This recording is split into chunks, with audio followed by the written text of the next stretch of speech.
Hello दोस्तों, हमारे अनमोल प्यारी कहानी जंक्शन में आपका फिर से स्वागत है।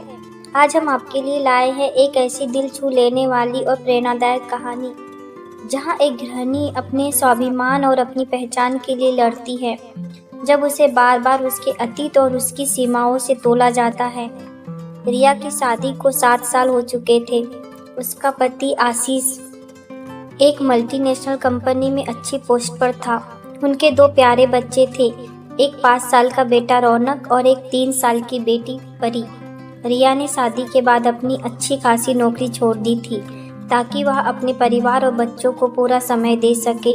वह एक समर्पित गृहिणी थी जो घर को प्यार और मेहनत से संवारती थी।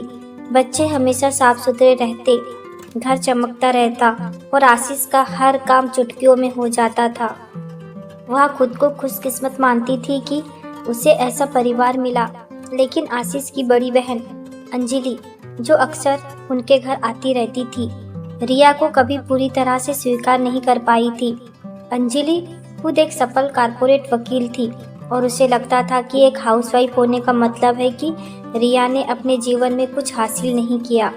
एक दिन रिया ने घर की दीवारों को नया रंग दिया था, कुछ पुराने फर्नीचर को पेंट करके नया लुक दिया था।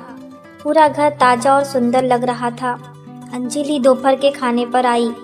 जैसे ही वह घर में दाखिल हुई, उन्होंने चारों ओर देखा और एक नज़र रिया पर डाली। वाह रिया, घर तो सुंदर लग रहा है, लेकिन ये रंग और ये फर्नीचर, मुझे याद है जब मैं और आशीष छोटे थे, हमारी मम्मी हमेशा डिजाइनर से ही घर सजवाती थी। क्या करे, तुम्हारी पहुंच से बाहर है ये सब। उनकी आवाज़ में हल्की सी खिल्ली थी। का चेहरा थोड़ा उतर गया। उसने मुस्कुराने की कोशिश करते हुए कहा, दीदी, मैंने खुद ही किया है सब, मुझे ये रंग अच्छे लगे।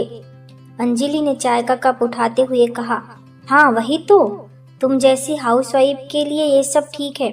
आखिर और करोगी भी क्या?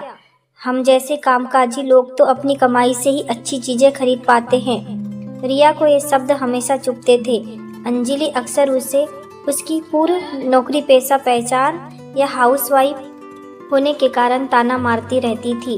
वह अक्सर कहती, तुम्हारे पास तो बस घर और बच्चे ही है। हम जैसे बाहर काम करते हैं तब पता चलता है दुनिया क्या है। आशीष इन बातों पर अक्सर चुप रहता था, यह सोचकर कि अंजलि उसकी बहन है और शायद मजाक कर रही है। वह नहीं चाहता था कि परिवार में कोई झगड़ा हो।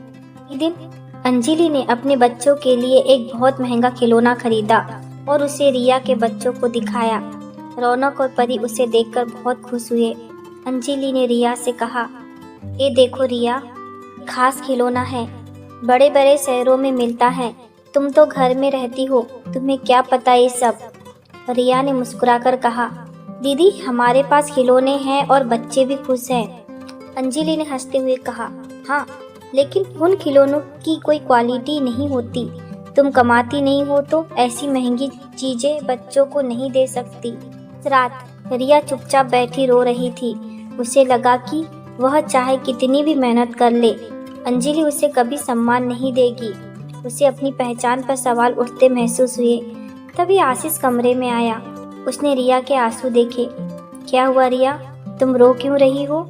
उसने चिंतित होकर पूछा। रिया ने सिसकते हुए अंजलि की बातों का जिक्र किया। आशीष, मैं रोज घर संभालती हूँ, बच्चों को देखती हूँ, तुम्हारे लिए सब करती हूँ, फिर भी दीदी मुझे हर बार नीचा दिखाती है। क्या एक गृहिणी होना कोई गुनाह है? आशीष ने पहली बार अपनी पत्नी की आंखों में इतना दर्द देखा। उसने अंजलि की बातों को हमेशा मजाक या सामान्य बातचीत समझा था, लेकिन आज उसे एहसास हुआ कि ये शब्द रिया को कितना गहरा जख्म देते हैं। उसने रिया को गले लगाया। माफ करना रिया, मुझे नहीं पता था कि तुम्हें इतना बुरा लगता है। मैं तुमसे वादा करता हूँ, आज के बाद ऐसा नहीं होगा। तुम इस घर की रानी हो और तुम्हारी पहचान किसी की कमाई से नहीं, तुम्हारे प्यार और तुम्हारी मेहनत से है। अगले ही दिन अंजलि फिर से घर आई। रिया ने बच्चों को नए कपड़े पहनाए थे जो उसने खुद डिजाइन किए थे। बच्चे बहुत सुंदर लग रहे थे। अंजलि ने देखते ही कहा, रिया, ये कपड़े कहाँ से खरीदे?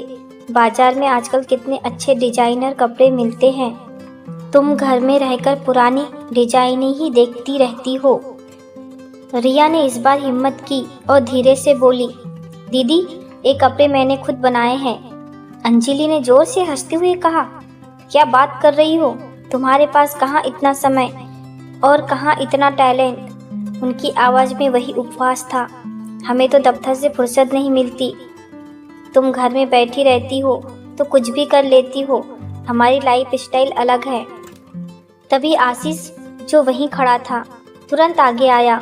उसका चेहरा शांत था लेकिन आवाज़ में दृढ़ता थी। बस करो दीदी, आशीष ने सीधे अंजलि की आंखों में देखकर कहा। रिया ने घर को और हम सबको अपने प्यार और मेहनत से संवारा है।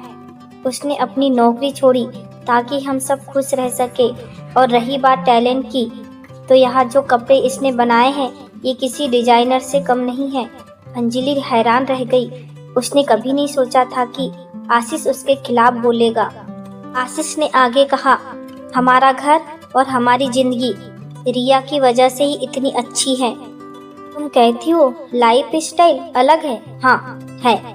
तुम्हारी लाइफ स्टाइल में शायद काम और पैसे ही सब कुछ है, लेकिन मेरी लाइफ स्टाइल में प्यार, परिवार और सम्मान सबसे ऊपर है। और रिया मेरे परिवार की नींव है। उसकी पहचान इस घर में उसकी मेहनत और उसके त्याग से बनी है, ना कि उसकी कमाई से।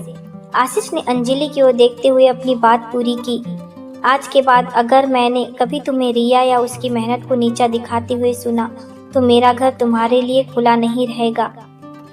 तुम्हें समझना होगा कि सम्मान हर रिश्तों की बुनियाद होती है। अंजलि का चेहरा पीला पड़ गया। उसने कभी सोचा भी नहीं था कि आशीष इतना कठोर हो सकता है।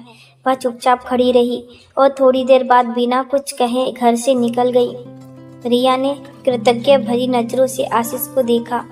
उसके दिल को छू गया था आशीष का साथ देना। उस दिन के बाद अंजलि ने कभी रिया को ताना नहीं मारा। उसे समझ आ गया था कि आशीष अपनी पत्नी के सम्मान के लिए किसी भी हद तक जा सकता है। धीरे धीरे अंजलि ने भी रिया की मेहनत और उसके गुणों को पहचानना शुरू किया। दोस्तों, यह कहानी हमें सिखाती है कि सच्चा सम्मान किसी पद, पैसे या डिग्री से नहीं मिलता, बल्कि इंसान के गुणों और उसकी मेहनत से मिलता है। और जिस घर में पति अपनी पत्नी का साथ देता है, जहाँ वह उसके आत्मसम्मान का कवच बनता है, उस घर में पत्नी हमेशा सुरक्षित और खुश महसूस करती है। आपको यह कहानी कैसी लगी हमें कमेंट में ज़रूर बताइए। अगर कहानी पसंद आई हो तो इसे लाइक करें, शेयर करें और हमारे चैनल अनमोल प्यारी कहानी जंक्शन को सब्सक्राइब करना ना भूलें, ताकि और लोग भी आशीष जैसे पति की कहानी से प्रेरणा ले सके। धन्यवाद। मिलते हैं आपसे एक और नई और रोमांचक कहानी में।